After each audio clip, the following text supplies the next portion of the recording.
Hello Octalysis primers. Today we're going to go through a new series of OP book Osmosis.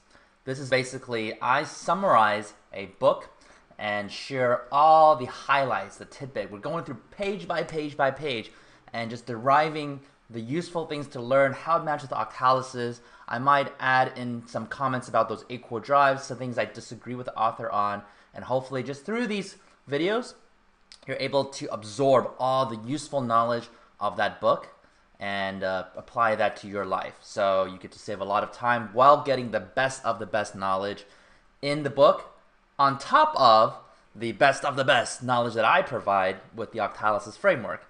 So today we're going to go after the book called Thinking Fast and Slow by Daniel Kahneman. And as you can see on the book cover, it's the winner of the Nobel Prize in Economics.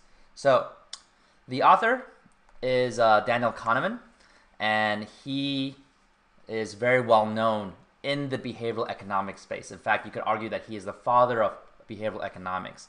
And he would often talk about unpredictability. He would talk about uncertainty, risk, ownership, things like that. So if you look at behavioral economics, like I mentioned, it's mostly on the bottom of the octagon, right, in the left side, because economics is extrinsic. It's about how you deal with incentives, and it's about a lot of it is black hat because it talks about direct transaction, about scarcity, about uncertainty, about loss. So a lot of his work is in that category, and but he's definitely very, very respectable. So again, he's a Israeli-American psychologist. He is argued to be the father of behavioral economics, which is regular economics assume everyone's rational and then everyone has perfect information, right? And he pioneered a lot of the work that says, no, our psychology, our irrationality determines a lot of our economic behavior, and that's why we need to figure out things called behavioral economics. And he works closely with, for instance, the author of Nudge, Richard Thaler, and a few others. So again, 2002, he was awarded a Nobel Prize in the economic sciences, wins $1 million there. And at the time, and for many years after, he was the only non-economist to win an economic Nobel Prize. And of course, he won it as a psychologist. So these days, he's a professor emeritus. I actually don't know how to pronounce that word really up, but it means that that professor is retired, but still closely associated with the university. He still does research, but he doesn't have the day-to-day professor task. But he is the professor emeritus of psychology and public affairs at Princeton University. So one of the Ivy League school, definitely one of the top schools in the world. And so The Economist magazine actually rated him the 7th most influential economist in the world. So a lot of street cred, a lot of very interesting things to learn. So for this video, we're just going to analyze the introduction, page 3 to page 13. The next one we're going to chapter 1 and then chapter 2, chapter 3. But this book, out of all the books that I've read, has the most compact amount of information. It has a lot of insights, a lot of useful things. All of them can be digested slowly. So we're going to take our time to kind of go through some of this stuff, okay? So in the introduction, Daniel Kahneman talks about how the goal of this book is what he calls intelligent gossip, right?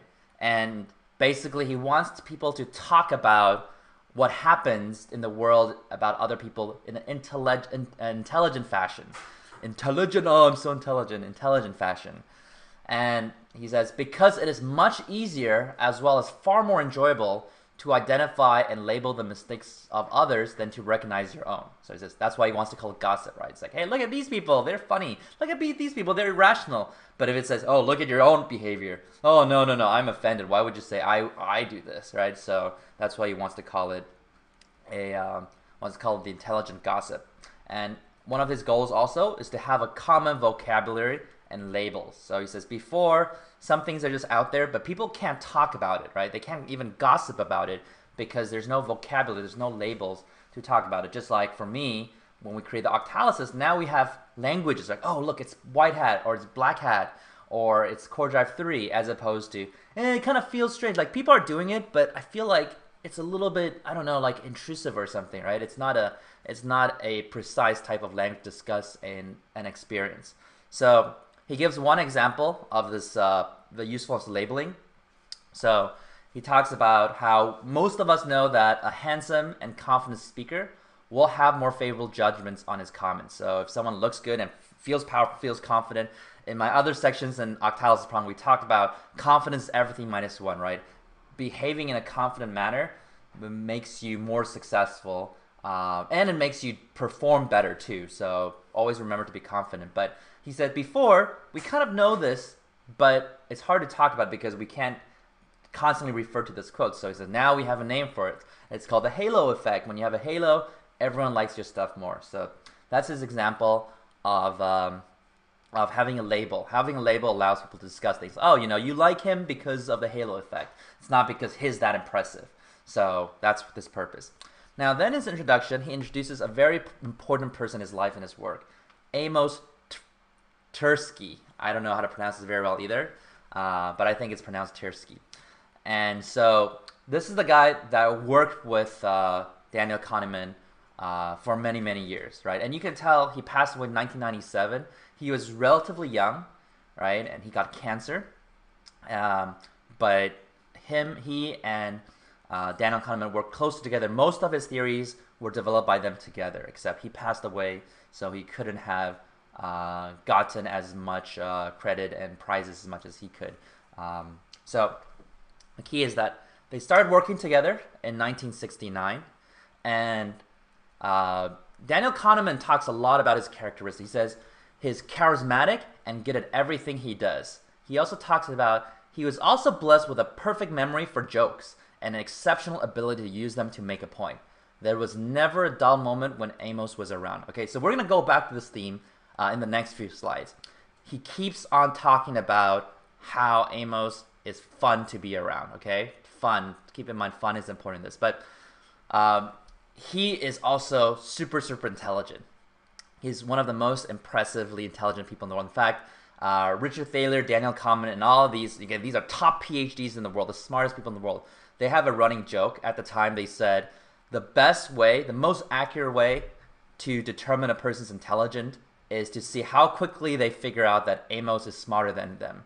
So if a person talks to Amos for like 20 seconds and they're like, whoa, Amos is brilliant, he's way smarter than I am, then this guy's really, really smart. But if the guy talks to Amos for like 10 hours and he's like, I don't think Amos is that smart, then he's a dumb guy. Or if he's like, I think I'm smarter than Amos, then he's a super dumb guy. Okay, so their benchmark on whether a person is smart or not is how quickly they discover that Amos is even smarter. So you can understand in their mind how smart this guy Amos is. It's basically saying it's impossibly smarter than him, but if you figure that out quickly, then you're kind of smart. So I also remember when talking about Amos' story, when he had cancer, he just wanted to keep working too because he knew it had limited time. And people say, no, you gotta do more chemo, gotta do this. He says, no. And he has this quote that was really interesting. He says, what's bad for the cancer is not necessarily good for me, right? And he was noting that if he has a lot of chemo, he's unable to work, he's unable to produce as much as possible before he passes away. He's definitely motivated by the epic meaning and calling. And he doesn't want to just be subdued and be disabled just to prolong his life. So that's a very interesting perspective. So this is a guy very respectable, and we'll see what Daniel Kahneman talks about a bit later too about him. So then he talks about how when they met, they were debating whether people were good intuitive statisticians. Like, intuitively, do I know it's like 1 out of 100 or 1 out of 200? Do I just know this off of the top of my head based on how my intuition is? So this is how they met. They had this big debate. And after they have this debate, they decided that it was enjoyable and it would be fun to explore the topic further together. Okay? Again, fun, very important term in his story. So he talks about this. Amos and I discovered that we enjoyed working together.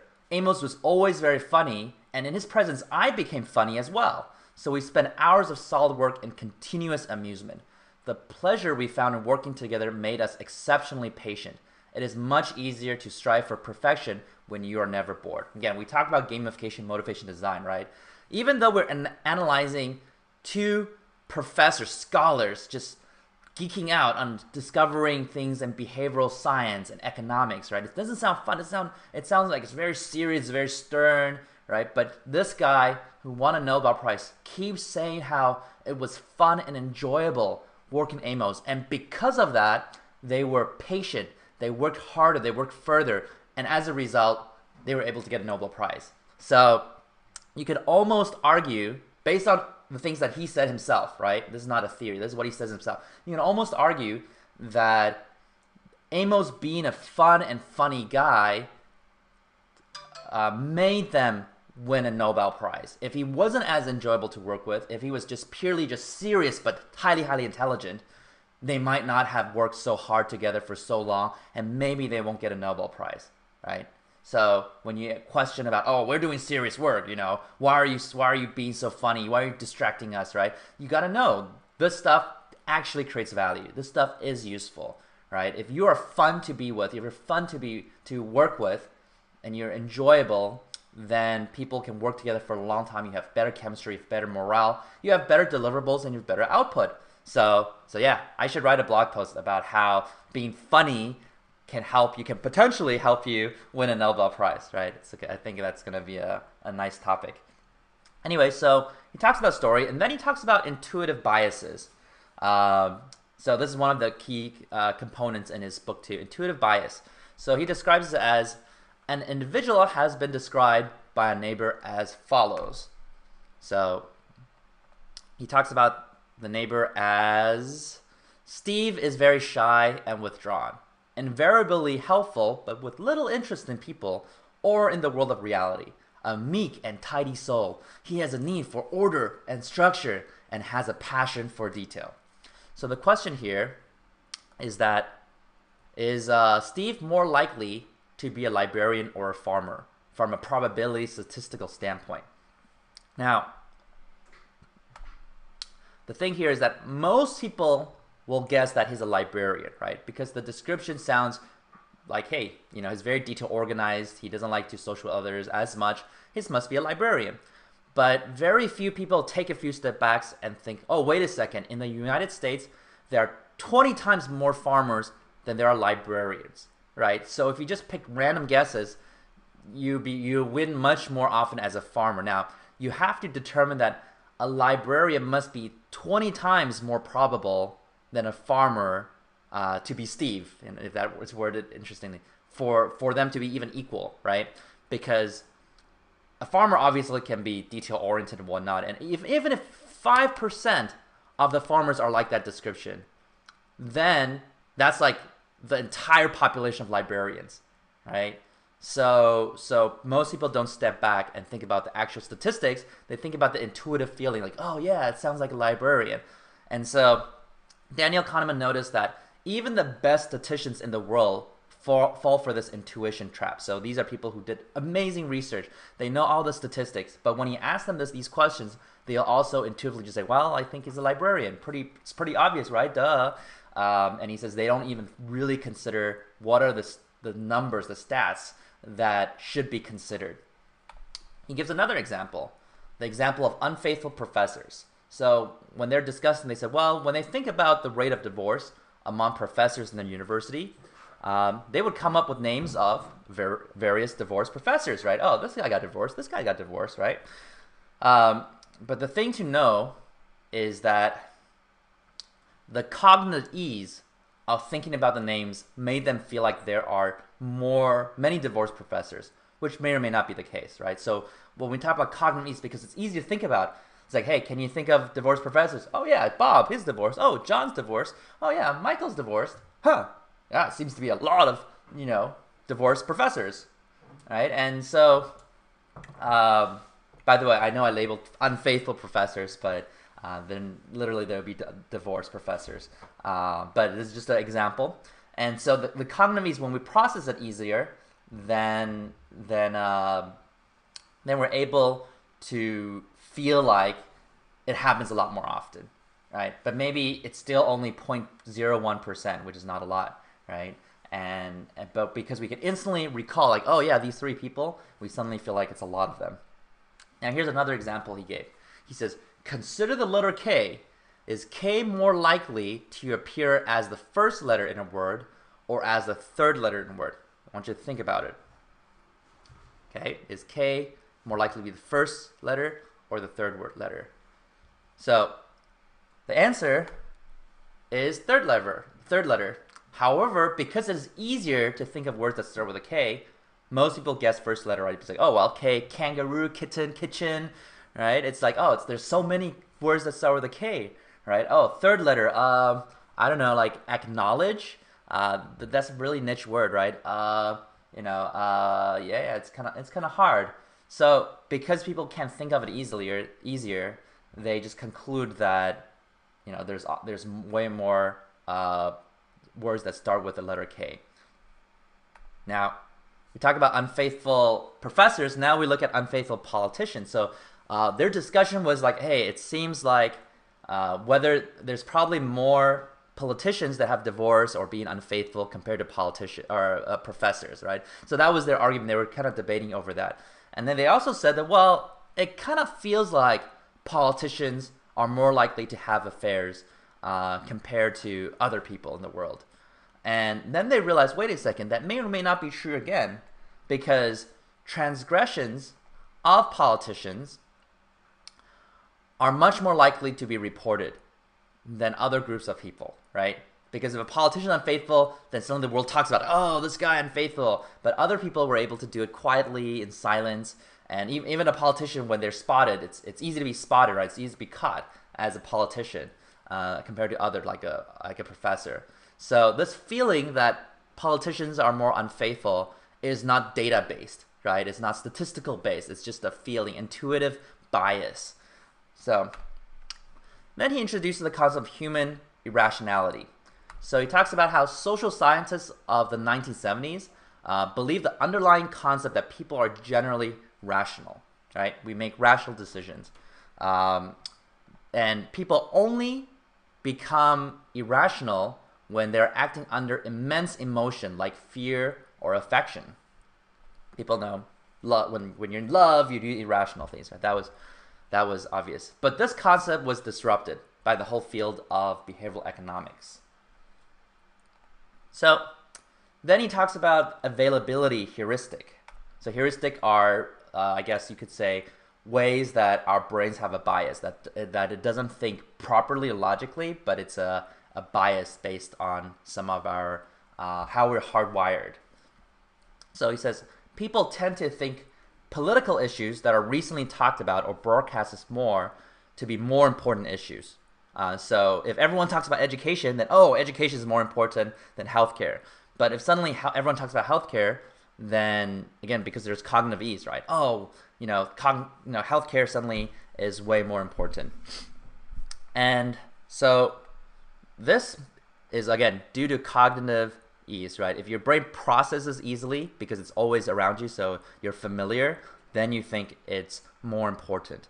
And if you think about the implications of this means that the media actually gets to decide what issues are important or which candidate to be more favored, right? If the candidate is often talked by the media, right, always on the TV, then people constantly think about this candidate, then people will think this candidate is more important, or this issue is more important. Okay, so more into this theme of media bias, right? The media controls what we think about. So he talks about the week of Michael Jackson's death. All the media starts to talk about Michael Jackson nonstop. His death, his life, everything about him. Everything was about Michael Jackson. However, at the same time, other issues such as declining educational standards or the overinvestment of medical resources, those were ignored now, right? People didn't talk about it anymore. The media didn't want to cover that because that was not a big, urgent new topic. And we know that means our brains aren't during those few weeks, right? Then we're not thinking about, hey, how do we solve these problems? This problem seems less important to our brains, even though you could argue that a lot of people die, right? A lot of people die, a lot of people have legacies, but society, talking about his death doesn't make society better, right? But there are things that we should do to make society better. But because of this media bias, people on average stop thinking about these things that should also be tackled. Then he talks about the concept of emotional persuasion, which is, again, some of the things that we have in our in Octalysis Prime 2. We talk about emotional persuasiveness. So, he talks about demonstration of these cognitive biases, like Steve the Librarian study, were better than showcasing traditional psychological studies. So basically, getting people to try it out themselves and realizing they were faulty, they thought incorrectly, was more impactful, because people don't feel emotionally attached to the findings, right? So if you say, hey, did you know that 70% of people get this wrong? Whoa, it's crazy, right? People say, yeah, whatever, right? Yeah, it sounds logical, but then they aren't emotionally persuaded per se. But if you say, hey, why don't you try this out? Do you think Steve is a librarian or a farmer? And they said, well, I think he's a librarian. No, see, you forgot this. He's actually more likely to be a farmer. And they're like, oh, wait, I made this mistake. How can I make this stupid mistake? That's when they emotionally feel connected to the study and to the results, which is why if you just tell people statistics, there's no core drive 3, empowerment of creativity and feedback, right? They don't have to think into it. They just read something. And there's no ownership possession, right? They're not involved in thinking about the problem. They just passively observe someone else's result. So therefore, when you have people experience themselves, then there's more emotional persuasion for the studies. Again, also another is just if you tell people, like, people make these mistakes, and a lot of these smart professors, they say, yeah, whatever. It's because these studies are done to undergrad students, and they're not good at statistics, right? They're just not good at what they do, so of course they make this mistake. But when you get the professor, the expert in statistics, to make a mistake himself, then it's like, oh wow, this whole cognitive bias thing is so powerful, right? Even I got tricked. So those are important things to know. Then we talk about pattern recognition. So he talks about how a study of chess masters reveal that intuition is nothing more and nothing less than recognition. So, and I studied a lot of chess before, so I actually am familiar with the study. So what they notice is that when you're a grandmaster, you look at a board and it's complex. It's like, oh, but in 2 seconds, like, hey, there's checkmate in 3 moves. Do this. This is the best. It's like, wow, he's a genius. How does he do this? Right? A beginner would be like studying for an hour and he has no idea what to do and make very poor moves. But what they saw is that they gave these grandmasters chessboards that are randomly aligned. Okay, so knights somewhere. So it's not a natural continuation of a normal chess game. There's no patterns to connect to. There's no like strategy set up. It's just like, hey, what would the best move be? And what they saw is that the experts in chess, they're not making much stronger moves compared to someone who's just like an amateur. Of course, it's better, but it's not that much better. And the reason is because now they can't recognize this anymore, right? Before it's like, oh yeah, the pawn structure is like this, the knight is controlling the center, the bishop controls the angle, but if it's all randomly arranged, like this is not a real game. They can tell, like, how does a game get to this point? And they have to use their own brains to like, this is entirely new territory, let me start figuring this out from scratch. They notice the chess experts, their ability is much weaker. So the conclusion is that being super strong at chess, a lot of it is just pattern recognition. You're saying, oh, I've studied 10,000 games, and so I can immediately know how this game should play out. So that's the theory, at least, on pattern recognition and chess skill sets. So then he goes to another example of how a chief investment officer invested tens of millions of dollars in Ford. And when he asked him, why did you invest in Ford? Well, he said, because I went to this trade show, and I saw Ford, and I was like, wow, their cars are so cool. They really know how to make cars, so I'm going to put all my money into Ford. So what Daniel Kahneman says is like, he likes the cars, he liked the company, and he liked the idea of owning its stock, right? And he also says that from what I know, from what we know about the accuracy of stock picking, it is reasonable to believe that he did not know what he was doing. So he believes that the one question to ask as a stock picker is the stock currently underpriced? As opposed to, do they make amazing cars? Okay, as an economist, this is his conclusion. If the stock is underpriced, you should buy it. If it's overvalued, you should sell it, right? And therefore, That's the true question, not whether they have good cars. So this is the point where I will say that I disagree with that. Again, I don't know if he does a lot of stock investing and is very successful in it. My biased assumption, like from what I've seen out there, is like sometimes the most successful stock traders aren't necessarily economists, and maybe they would say, well, it's because they're above that. But supposedly, if you're good at all this stuff, then you would be good stock investors, right? And I disagree because I believe a stock could be overpriced. You know, it's worth 20, but people are trading at 30, right? But due to consumer technology, it will rise even further before it has a correction. So correction is it's worth 20, but then it's corrected back to 20, right? People are trading at 40, and it's like people are like, wait a second, it's not 40, it's 20, and they sell and it goes back to 20. That's called the correction. And so the thing is that a fund manager could invest in the short to midterm, right? Based on investor psychology instead of the accurate valuation of the stock. So basically, if the stock is supposed to be $20 and now it's at 25, but you believe that people will irrationally still buy this, right? And it can be pushed up to 40, then you buy it at 25. That's okay, because people push up to 40, and if you're a genius investor, you sell right before the correction, and then it falls to 20, right? And then you made money from that. So I think that's okay if you're looking at, and sometimes this irrational buying sometimes lasts 2, 4, 5 years, right? And that's sometimes when the bubble bursts. But also, some growth stocks are always overpriced, right? So for instance, like Twitter, Google, Facebook, a lot of these companies, when they were valued at $2 billion, and they're like, okay, so how much revenue do you make? Oh, we make $2 million. It's like, wait, why is your value like 1,000 times more than the revenue you make? That makes no sense, right? LinkedIn, for the longest time, it had a P ratio of 1,000, which is price per equity. So which is what I said, for every dollar they make, their value increases by 1,000. So didn't make any sense, right? But people believe in the concept of, oh, well, LinkedIn is going to be the future. LinkedIn is going to be the future of career, right?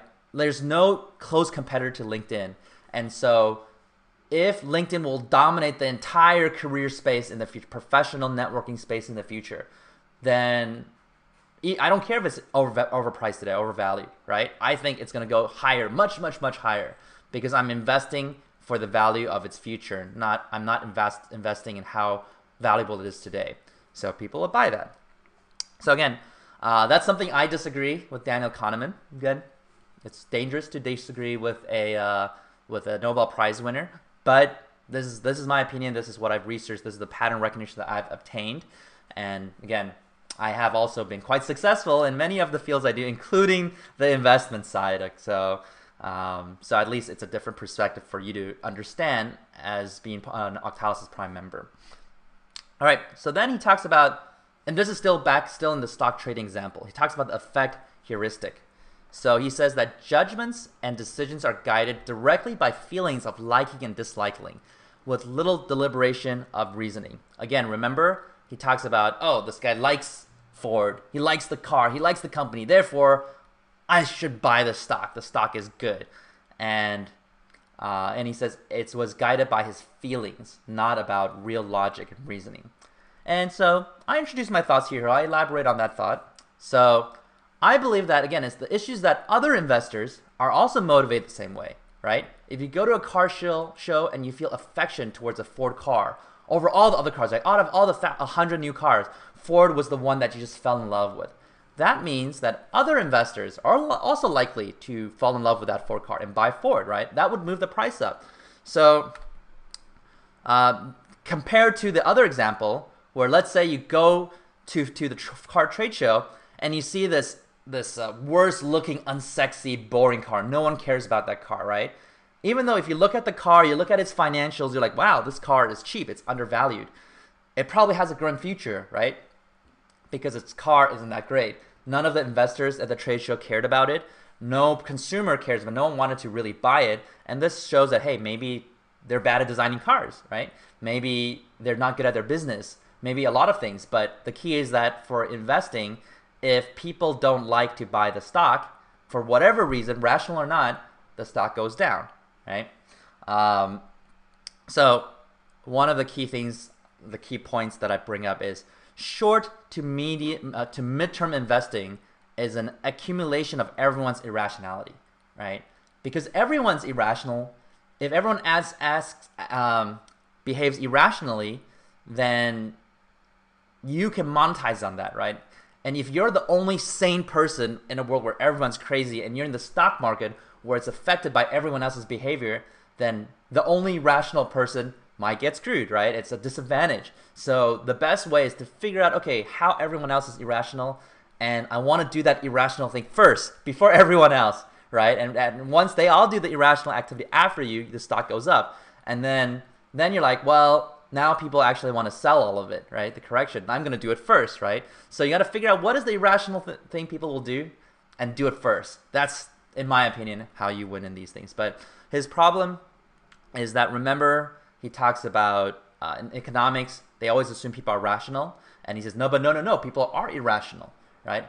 And here he says, oh, well, people buy stocks irrationally, so that kind of makes sense. But then he goes back to saying that, no, we should invest rationally. You know, those people who invest irrationally, they're going to lose money. But if we invest rationally, we're gonna make money, which is not always the case. In the long term, in the very long run, maybe that is the case, right? But in the short run to midterm, it's really about, you know, the people who buy the stock affect the price, right?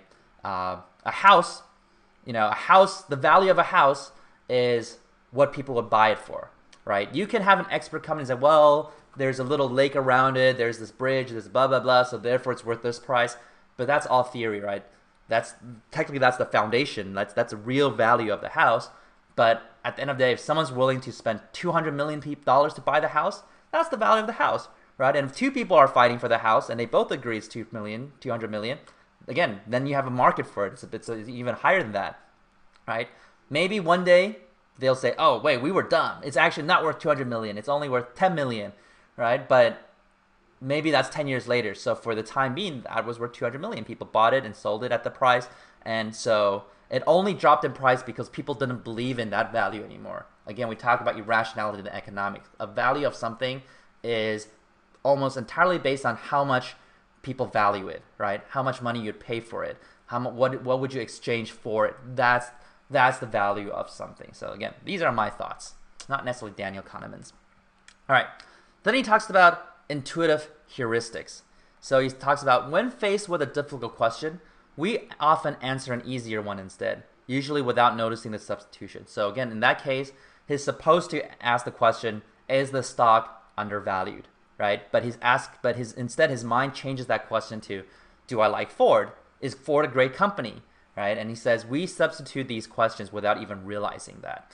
And so sometimes it talks about, oh, what is the, so here's an example. When we do the Octalysis design, right, we list out the P feature list. So we list out every feature and we give it two scores, the power score and the E score, right? The power score is specifically defined as how powerful this feature is to motivate the desired actions. So that's what it is, right? Through those 8 core drives. So, oh, it's very powerful to drive desired actions. But a lot of people substitute that question to, how much do I like this idea, right? And this is a very different question, right? Oh, I like this idea a lot, but wait a second. It's just a cool idea. It does not drive desired actions through those 8 core drives, right? Then it's more like a distraction. That's a substitution. And so a lot of times we want to think about this intuitive heuristic about substituting questions. And when we ask the right questions, sometimes it's better. So again, you want to think about, is the stock worth investing in, as opposed to, do I like Ford cars? So as the concluding part of his introduction, we're talking about so much, we're only at the introduction of his book. He introduces his terminology, System 1 versus System 2. So he says that when we're doing fast thinking, which is using our intuition, right, immediately, like, oh, we possibly understand this. When our fast thinking isn't capable of resolving the task at hand, like doing a lot of complicated calculations in our head, then we rely on a more deliberate and effortful form of thinking, slow thinking. So slow thinking is, all right, 3 times 4 is 12, 12 plus 5 is 17, right? We don't know this immediately with our fast thinking. We have to slowly, deliberately push out the slow thinking. And therefore, he calls fast thinking system 1 and slow thinking system 2. So kind of like core drive 1, core drive 2, right? In his world, there's system 1, the fast thinking, the intuition, things we immediately recognize, the things we process even before we know we're processing it. And then there's system 2, which is the consciousness, the conscious thinking. I want to do this, I want to do that, I'm going to figure this out, and that's system 2. So his whole book talks about the interdynamic play between system 1, our subconscious, and system 2, our conscious, what we choose, who we really think we are, the ego. Yep. So anyway, this is the introduction of his book, and we're going to go through a lot more of these videos to go through his entire book and hopefully derive many interesting insights and actionable knowledge that we can apply to our Octalysis designs. And this is one of the exciting things I think that's in Octalysis Prime, and hopefully you guys will all learn a lot and empower your lives. So with that said, I'll see you guys in the next video. Prime on!